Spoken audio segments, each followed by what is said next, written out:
Masih bicara tentang suami istri, tentang keluarga.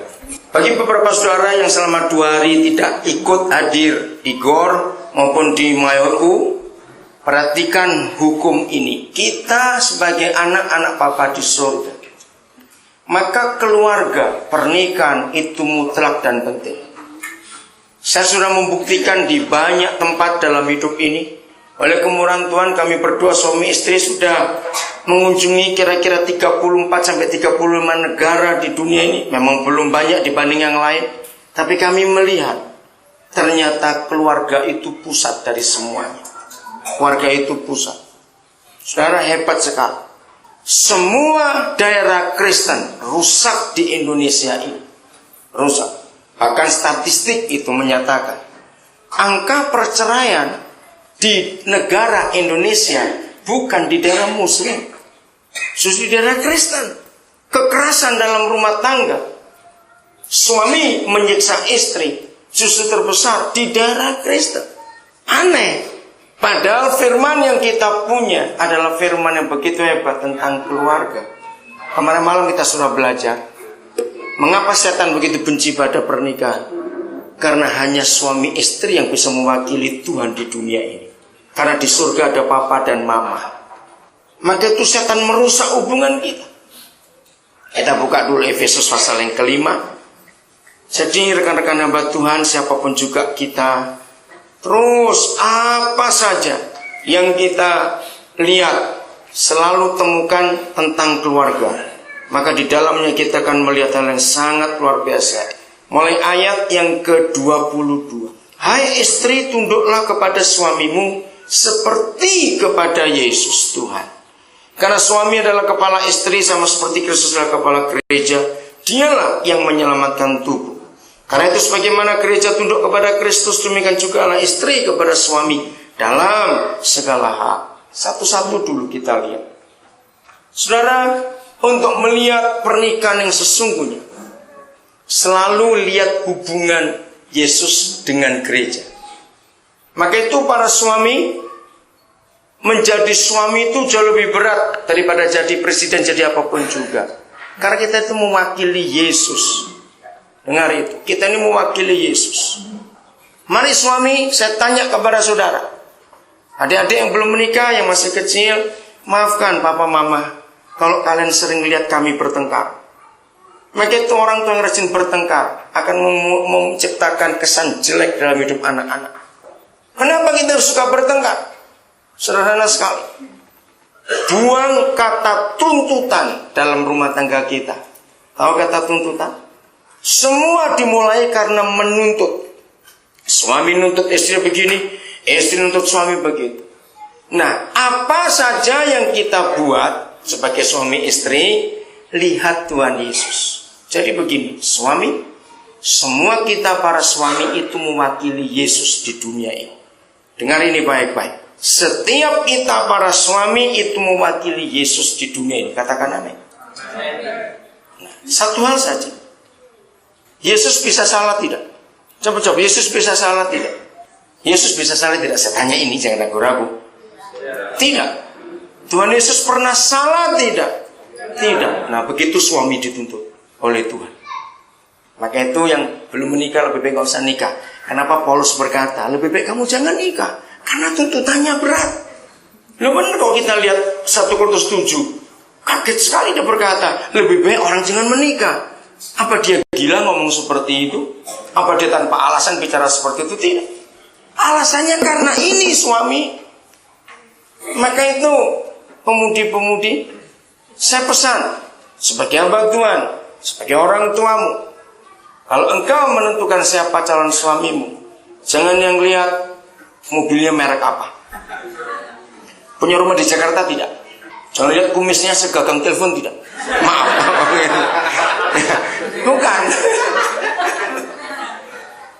Kalau engkau pemudi, satu saja syarat, cari laki-laki yang takut akan Tuhan. Dia nggak merokok, nggak judi, nggak mabuk, nggak mata keranjang, ya enggak. Tapi bukan juga buta dia, bukan itu maksudnya. Nah, kalau engkau menemukan seorang laki-laki yang takut Tuhan, hidup akan bahagia seumur hidup. Nah, laki-laki ini tanggung jawab kita. Suami itu Yesus. Mari kita tempatkan. Tidak ada agama apapun juga di dunia. Tidak ada. Hanya kekristenan yang mengajarkan ini. Hubungan umat dalam satu agama dengan Tuhan yang mereka sembah. Ya, ini prinsip penting sekali. Hubungan umat dalam satu agama dengan Tuhan yang mereka sembah. Tidak ada agama apapun di dunia yang hubungannya seperti Yesus dengan kita, yaitu hubungan suami istri. Dengar, tidak ada. Hanya Yesus Tuhan kita yang mengajarkan itu. Dia berkata, aku ini suamimu, dan kita ini apanya? Mempelainya, istrinya. Ayo kita lihat itu. Maka itu suami.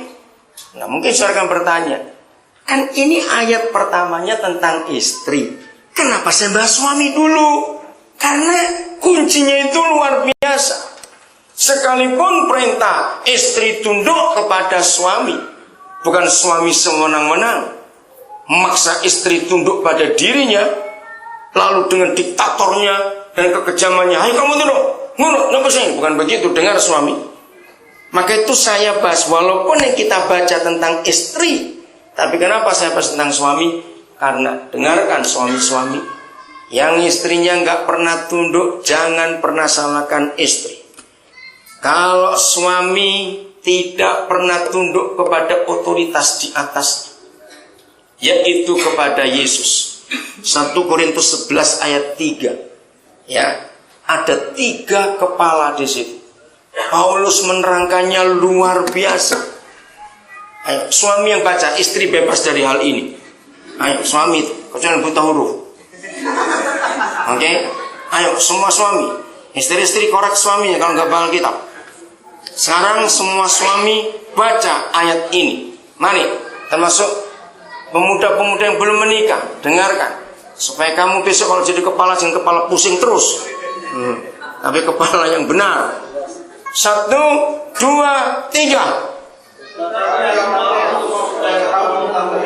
Nah, mengetahui hal ini, mengetahui apa? Terus? Yaitu pelan-pelan. Kepala laki-laki siapa? Ya, istri diam, ya perempuan diam saja. Itu bukan hak saudara, ini laki-laki ini masalahnya. Oke? Kepala tiap laki-laki adalah siapa? Yesus. Terus 1, 2, 3. Nah, kepala dari perempuan ialah laki-laki. Lanjut.